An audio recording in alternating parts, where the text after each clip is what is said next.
Hello everyone, कैसे हैं आप सब। मेरा नाम वैभव कौशिक है और आप सभी जुड़ चुके हैं संस्कृति IAS के यूट्यूब प्लेटफॉर्म पर।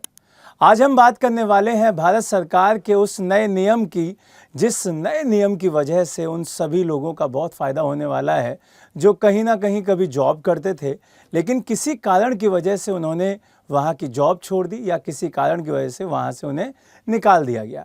लेकिन फाइनल सेटलमेंट की जब बात आती है, उस वजह से वो आज भी उस ऑफिस का चक्कर काट रहे हैं।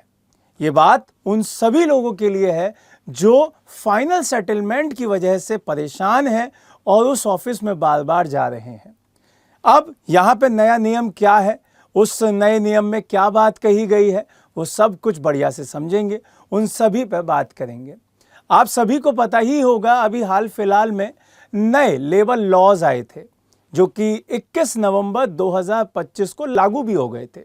अब वो 4 लेबर लॉज क्या क्या थे वो भी आपको पता होने चाहिए। उसके लिए मैंने एक क्लास भी पढ़ाई थी जो कि आप लिंक में देख सकते हैं। उसका पूरा का पूरा जानकारी वहाँ पे दे रखी है कि भाई क्या क्या वहाँ पे चेंजेस किए गए थे। जैसे कि आपको याद होगा कि वेतन संहिता 2019 बदली गई थी।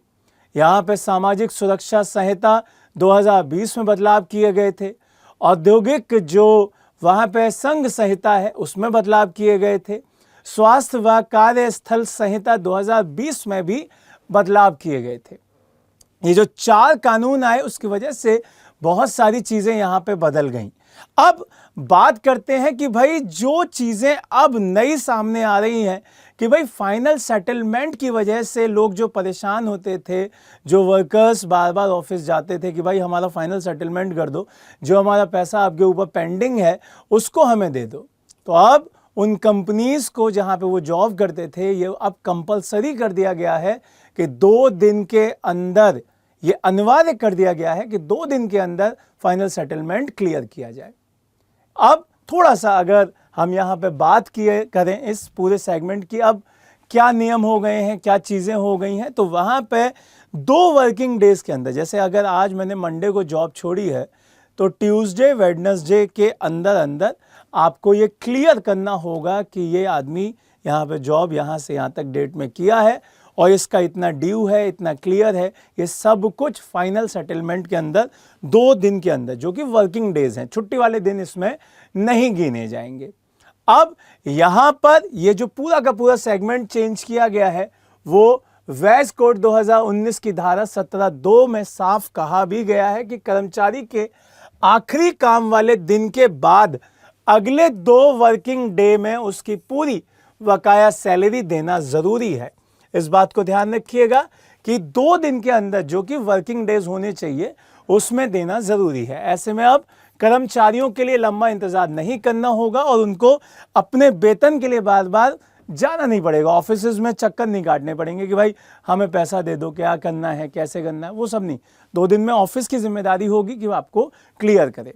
अब ये किस किस चीज़ के पैसे मिलते हैं फुल एंड फाइनल सेटलमेंट में, इसे हम फुल एंड फाइनल सेटलमेंट को जो चीज़ें हैं उसको समझ लेना चाहिए, क्योंकि आप अगर कहीं ना कहीं जॉब कर रहे हैं तो ये शब्द आपके सामने ज़रूर आया होगा। जैसे कि अगर आप कंपनी छोड़ने वाले हैं या आपको कंपनी से निकाला जा रहा है तो ये उन्हीं के ऊपर इम्प्लीमेंट किया जाता है कि अगर आदमी खुद छोड़ रहा है तो भी आपको ये शब्द सुनाई देगा और आपको निकाला जा रहा है तो भी आपको ये शब्द सुनाई देगा, क्योंकि ये सारी की सारी टर्म्स एंड कंडीशंस में लिखा होता है कि फुल एंड फाइनल जो सेटलमेंट है वो एंड में किया जाएगा। इसके लिए पहले हमें अप्रोक्स 2 महीने का इंतज़ार करना पड़ता था, 40 से 60 दिन के बीच में ये होता था। लेकिन अब FNF जो है, फुल एंड फाइनल सेटलमेंट जो है, वो अब मात्र 2 दिन में होगा। जो पहले 30 से 60 दिन में होता था, अब वो 2 दिन के अंदर यहाँ पे हो जाएगा। अब मैं जैसा कि बात कर रहा था लेबर लॉज की, तो ये मैंने आपको पहले भी पढ़ाया हुआ है, जो कि पूरे के पूरे सरकार ने बदलाव किए हैं। आप उससे पूरा का पूरा इस वीडियो के माध्यम से समझ सकते हैं, चीज़ों को जान सकते हैं। उम्मीद करता हूं कि ये बहुत फ़ायदेमंद जो यहाँ पे फैसला है वो आप सभी वर्कर्स के लिए, आप सभी नौकरीमंद लोगों के लिए है, और अगर कभी जॉब छूट भी गई है तो भी आपके लिए बहुत यूज़फुल है। आप सीधे अब ऑफिस में जाकर इस लॉ की मदद से अपना फाइनल सेटलमेंट करवा सकते हैं। ठीक है, नई वीडियो के साथ दोबारा मिलेंगे। जय हिंद, जय भारत।